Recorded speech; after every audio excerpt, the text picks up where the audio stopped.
So he wasn't thinking straight in this story. There's music involved, just like in Daniel 3, you have music involved, which the wrong kind of music can bewitch you.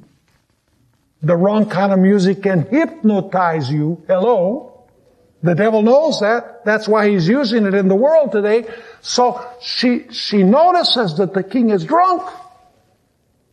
And she says to the daughter, go in and dance for the king, because the king had his eye on her. So she goes in. The king says, please dance for me. I want to see you dance. She says, only if you grant me a wish. And he says, oh yes, I'll grant you any wish you want, up to half the kingdom. He had to be drunk to offer half the kingdom for a dance. The Bible says that he swore in the presence of the men that were in the court. He said, I will give you what you request, up to half the kingdom. And so Salome went in and danced, and then she went to, listen to this, she went to her mother. She did not have a mind of her own. She was the image of her mother. She went to her mother, this adulterous woman that John the Baptist landed in jail because he was denouncing this fornication.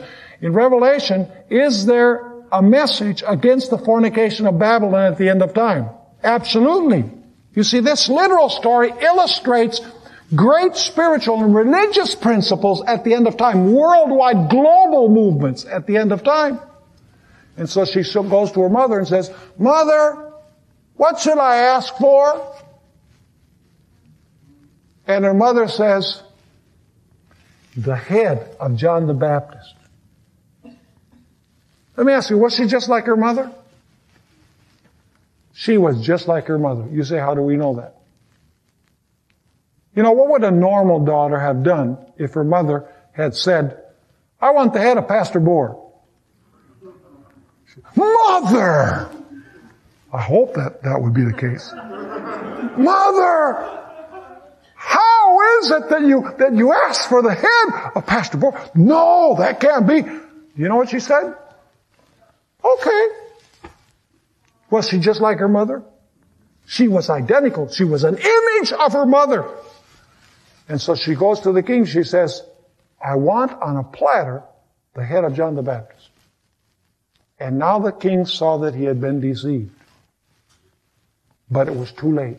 He was too embarrassed to go against his sworn statement before all of the courtiers that were in there.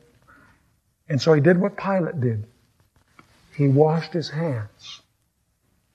The Bible says that the henchmen went into the prison and beheaded John the Baptist. And the interesting thing is the way that this story ends, folks. If you read this story, by the way, is in Mark chapter 6, beginning with verse 14, all the way through verse 28.